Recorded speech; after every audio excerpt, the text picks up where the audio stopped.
ನಾವು daily bike, scooty, car ಓಡಿಸ್ತೀವಿ. ಆಫೀಸ್ಗೆ ಹೋಗೋದು, ಮಕ್ಕಳನ್ನ ಶಾಲೆಗೆ ಬಿಡೋದು, ಮಾರ್ಕೆಟ್ಗೆ ಹೋಗೋದು ಎಲ್ಲದಕ್ಕೂ ವೆಹಿಕಲ್ ಬೇಕೇ ಬೇಕು. ಆದ್ರೆ ಒಂದು ಸಣ್ಣ ಆಕ್ಸಿಡೆಂಟ್ ಆದ್ರೂ ನಮ್ಮ ಲೈಫ್ ಒಮ್ಮೆಲೆ ಅಪ್ಸೈಡ್ ಡೌನ್ ಆಗಬಹುದು.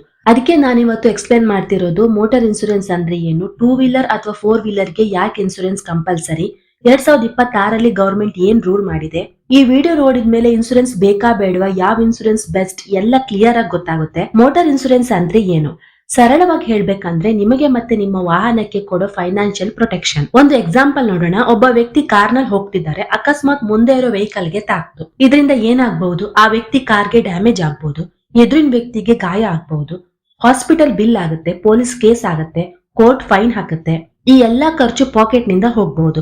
ಆದ್ರೆ ಇನ್ಸೂರೆನ್ಸ್ ಇದ್ರೆ ಈ ಫೈನಾನ್ಷಿಯಲ್ ಬರ್ಡನ್ ಇನ್ಸೂರೆನ್ಸ್ ಕಂಪನಿ ನೋಡ್ಕೊಳ್ಳುತ್ತೆ. ಅದಕ್ಕೆ ಮೋಟಾರ್ ಇನ್ಸೂರೆನ್ಸ್ ಅಂದ್ರೆ ಆಕ್ಸಿಡೆಂಟ್ ಆದಾಗ ಹಣದ ಹೊರೆ ನಿಮ್ಮ ಮೇಲೆ ಬೀಳದಂತೆ ಕಾಪಾಡೋ ಸೆಕ್ಯೂರಿಟಿ. ಟೂ ವೀಲರ್ ಅಥವಾ ಫೋರ್ ವೀಲರ್ ಇನ್ಸೂರೆನ್ಸ್ ಯಾಕೆ ಬೇಕು? ಬಹಳ ಜನ ಕೇಳ್ತಾರೆ, ನಾನ್ ಕೇರ್ಫುಲ್ ಆಗಿ ಡ್ರೈವ್ ಮಾಡ್ತೀನಿ, ಇನ್ಸೂರೆನ್ಸ್ ಯಾಕೆ ಬೇಕು ಅಂತ. ಸ್ನೇಹಿತರೆ, ಆಕ್ಸಿಡೆಂಟ್ ಅನ್ನೋದು ವಾರ್ನಿಂಗ್ ಕೊಟ್ಟು ಬರಲ್ಲ, ನಾನು ಬರ್ತಿದ್ದೇನೆ ನೋಡಿ ಅಂತ. ಆಕ್ಸಿಡೆಂಟ್ ನಿಮ್ ತಪ್ಪಿಂದಲೇ ಆಗ್ಬೇಕು ಅಂತ ರೂಲ್ ಇಲ್ಲ. ನಿಮ್ ತಪ್ಪಿರದೆ ಇದ್ರು ಎದುರಿನವರ ತಪ್ಪಿಂದ ಆಕ್ಸಿಡೆಂಟ್ ಆಗಬಹುದು. ಅಥವಾ ನೀವು ಕರೆಕ್ಟ್ ಲೈನ್ ನಲ್ಲಿ ಇದ್ರು ಎದುರಿನವರು ಸಿಗ್ನಲ್ ಜಂಪ್ ಮಾಡಿದ್ರೆ ಆಕ್ಸಿಡೆಂಟ್ ಆಗುತ್ತೆ. ಒಂದು ಫ್ರಾಕ್ಚರ್ ಆದ್ರೂ 30,000 ರೂಪಾಯಿಯಿಂದ 1,00,000 ರೂಪಾಯಿ ತನಕ ಹಾಸ್ಪಿಟಲ್ ಬಿಲ್ ಆಗುತ್ತೆ. ಒಂದು ಸ್ಮಾಲ್ ಇಂಜುರಿ ಆದ್ರೂ ಸಾವಿರಾರು ಲಕ್ಷಾಂತರ ರೂಪಾಯಿ ಖರ್ಚಾಗುತ್ತೆ. ಹಾಸ್ಪಿಟಲ್ ಬಿಲ್ ತುಂಬಾ ಎಕ್ಸ್ಪೆನ್ಸಿವ್, ಅದ್ ನಿಮ್ಗೆ ಗೊತ್ತಿದೆ. ಇನ್ನು ಥರ್ಡ್ ಪಾರ್ಟಿ ಇಂಜುರಿ ಆದ್ರೆ police complaints, court case, fine ಮತ್ತೆ ಕಾಂಪನ್ಸೇಷನ್.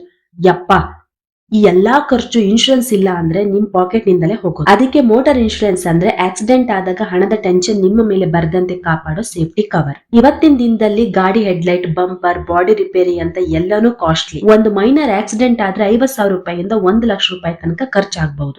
ಹಾಗಾಗಿ ಆಕ್ಸಿಡೆಂಟ್ ಆದ್ರೆ ಜೇಬಿಂದ ಲಕ್ಷ ಲಕ್ಷ ರೂಪಾಯಿ ಹಣ ಹೋಗುತ್ತಂತೆ ಕಾಪಾಡೋದು ಮೋಟಾರ್ ಇನ್ಶೂರೆನ್ಸ್. ಭಾರತದಲ್ಲಿ ಮೋಟಾರ್ ಇನ್ಶೂರೆನ್ಸ್ ಆಕ್ಟ್ ಪ್ರಕಾರ ರೋಡ್ ಮೇಲೆ ಗಾಡಿ ಓಡಿಸೋ ಪ್ರತಿಯೊಬ್ಬರ ಹತ್ರನೂ ಇನ್ಶೂರೆನ್ಸ್ ಇರಲೇಬೇಕು.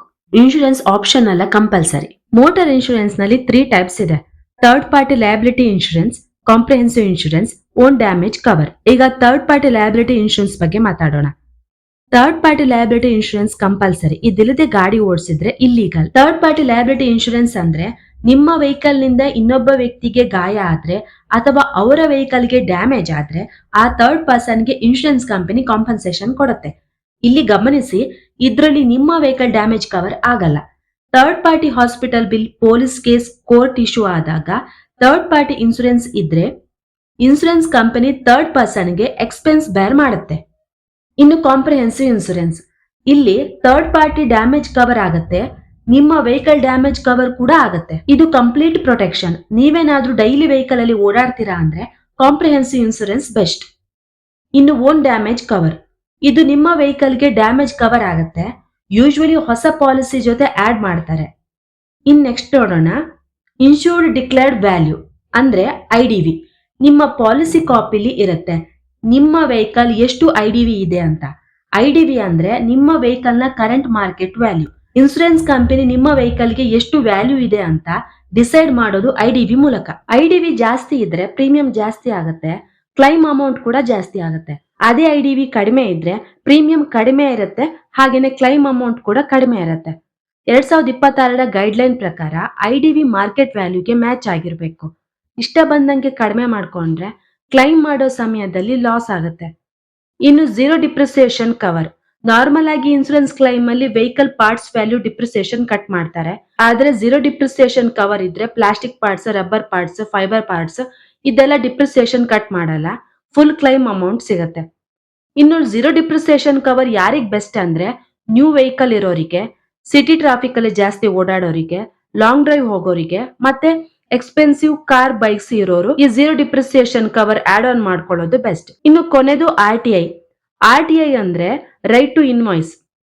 ರೈಟ್ ಟು ಇನ್ವಾಯ್ಸ್ ಅಂದ್ರೆ showroom price including road tax and registration cost. For example, ನೀವು 10 ಲಕ್ಷಕ್ಕೆ ಕಾರ್ ತಗೊಂಡಿದ್ದೀರಾ, 1 ವರ್ಷದೊಳಗೆ ಕಾರ್ ಆಕ್ಸಿಡೆಂಟ್ ಆಗಿ ಡ್ಯಾಮೇಜ್ ಆದ್ರೆ ನಾರ್ಮಲ್ ಇನ್ಶೂರೆನ್ಸ್ IDV ಪ್ರಕಾರ 7 ರಿಂದ 8 ಲಕ್ಷ ಕೊಡುತ್ತೆ. ಆದ್ರೆ ನಿಮ್ ಇನ್ಸೂರೆನ್ಸ್ ಅಲ್ಲಿ RTI ಆಡ್ ಆನ್ ಇದ್ರೆ ಪೂರ್ಣ 10 ಲಕ್ಷ ರೂಪಾಯಿ ನಿಮ್ಗೆ ಸಿಗುತ್ತೆ. ಯೂಶುವಲಿ ಇದು ಫಸ್ಟ್ 3 to 5 ಇಯರ್ಸ್ ಗೆ ಅಪ್ಲಿಕೇಬಲ್ ಆಗುತ್ತೆ. ಪ್ರೀಮಿಯಂ ಕಡಿಮೆ ಮಾಡ್ಕೊಳ್ಳೋದಕ್ಕೋಸ್ಕರನೋ ಅಥವಾ ಇನ್ಸೂರೆನ್ಸ್ ಕಂಪಲ್ಸರಿ ಅನ್ನೋ ರೀಸನ್ ಅಷ್ಟೇ ಸುಮ್ನೆ ಬ್ಲೈಂಡ್ ಆಗಿ ಯಾವ್ದೋ ಒಂದು ಕಡಿಮೆ ಇನ್ಸೂರೆನ್ಸ್ ಸೆಲೆಕ್ಟ್ ಮಾಡ್ಕೊಳ್ಳೋದಕ್ಕಿಂತ ನಿಮ್ ಸೇಫ್ಟಿ ಮತ್ತೆ ನಿಮ್ಮ ಗಾಡಿ ಸೇಫ್ಟಿಗೋಸ್ಕರ ಇನ್ಸೂರೆನ್ಸ್ ಬಗ್ಗೆ ನಾಲೆಜ್ ಪಡ್ಕೊಳ್ಳೋದು ತುಂಬಾ ಇಂಪಾರ್ಟೆಂಟ್. ವೆಹಿಕಲ್ ಇನ್ಸೂರೆನ್ಸ್ ಅಂದ್ರೆ ಟೋಟಲ್ ಫೈನಾನ್ಷಿಯಲ್ ಪ್ರೊಟೆಕ್ಷನ್, ಒಂದು ತಪ್ಪು ಆಕ್ಸಿಡೆಂಟ್ ಜೀವನದ ಸೇವಿಂಗ್ಸ್ ನ ಖಾಲಿ ಮಾಡಬಾರದು. ಮೋಟಾರ್ ಇನ್ಸೂರೆನ್ಸ್ ಬಗ್ಗೆ ಹೇಳೋಕೆ ಇನ್ನೂ ತುಂಬಾ ಇದೆ. ಅದನ್ನ ಮುಂದಿನ ವಿಡಿಯೋದಲ್ಲಿ ತಿಳಿಸ್ಕೊಡ್ತೀನಿ. ಈ ವಿಡಿಯೋ ನಿಮ್ಗೆ ಉಪಯೋಗ ಆಗಿದ್ರೆ ಲೈಕ್ ಮಾಡಿ, ಶೇರ್ ಮಾಡಿ. ಇನ್ನೂ ಇಂತಹ ಮಾಹಿತಿ ವಿಡಿಯೋಗಳಿಗಾಗಿ ಸಬ್ಸ್ಕ್ರೈಬ್ ಮಾಡಿ.